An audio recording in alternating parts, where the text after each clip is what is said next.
Assalamualaikum warahmatullahi wabarakatuh. Saya Alantoro, saya dari Fakultas Kelautan, Prodi Kelautan, akan mempresentasikan tentang bioteknologi lingkungan atau bioremediasi. Yang pertama itu ada pengertian bioremediasi. Bioremediasi adalah proses pengelolaan limbah menggunakan organisme hidup untuk menetralkan atau menghilangkan polutan berbahaya dari area yang terkontaminasi. Biomediasi adalah ilmu lingkungan yang memperkuat tindakan biologis alami untuk memperbaiki atau memulihkan air dan tanah yang tercemar dan terkontaminasi. Bioremediasi adalah cabang dari ilmu bioteknologi yang memanfaatkan organisme hidup seperti mikroba dan bakteri dalam proses menghilangkan kontaminan, polutan, dan racun yang mencemari tanah, air, dan aspek lingkungan lainnya. Proses ini bertujuan untuk membersihkan air, tanah yang terkontaminasi atau masalah lingkungan lainnya seperti oil spill. Selanjutnya yaitu klasifikasi bioremediasi. Ini in situ. Yang pertama itu ada in situ, merujuk pada pekerjaan bioremediasi yang dilakukan langsung di lokasi terkontaminasi. Misalnya tanah yang terkontaminasi yang diremediasi tanpa memerlukan proses removal yang mahal, atau air tanah yang hanya bisa dilakukan remediasi di tempat. Yang kedua itu ada ex situ, merujuk pada pekerjaan bioremediasi yang dilakukan dengan membawa material yang terkontaminasi dan remediasinya secara remote. Metode ini membutuhkan alat berat. Metode ex situ berisiko menimbulkan penyebaran kontaminasi atau tumpahan selama proses transportasi. Yang selanjutnya ada tipe bioremediasi, yaitu ada 3 tipe. Yang pertama itu mikroba, memanfaatkan mikroorganisme untuk memecah kontaminan dan menggunakannya sebagai sumber energi.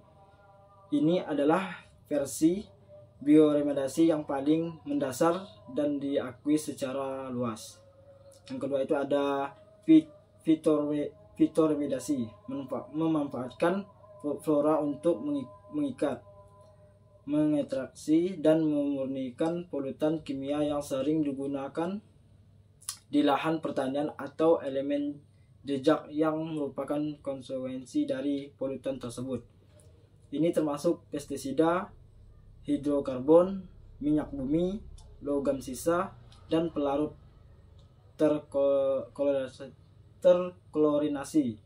Yang ketiga ada mikromediasi, mencakup jamur dan enzim pencernaan untuk memecah kotoran yang sama ini, tetapi pada tingkatan yang lebih besar untuk lahan basah dan pemurnian air.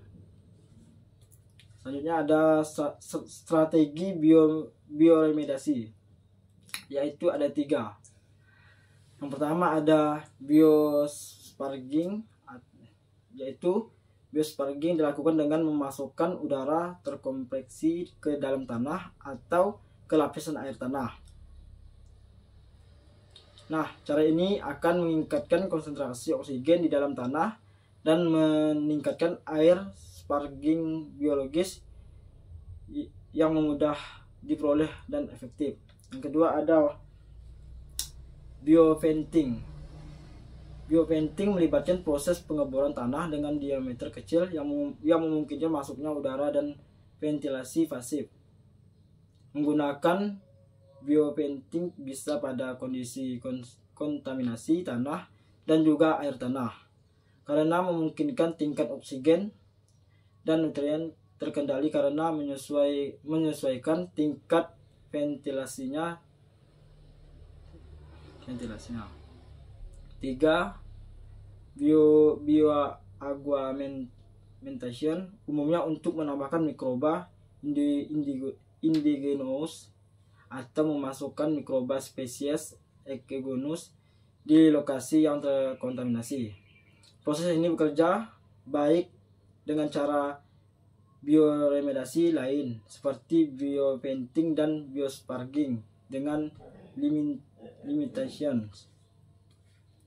Selanjutnya ada peran bioteknologi bioremediasi, yaitu ada 4 peran. Yang pertama, meningkatkan kapasitas biotemediator. Yang kedua, ada meningkatkan efisiensi dan kapasitas bioremediasi. Yang ketiga, ada aplikasi bioremediasi terhadap lahan budidaya ikan.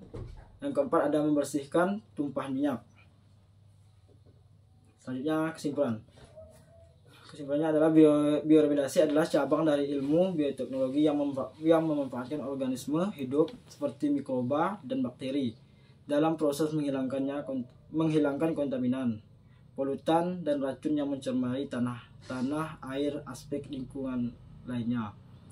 Bioremediasi mengandalkan stimulasi dari pertumbuhan mikroba tertentu dengan memanfaatkan kontamina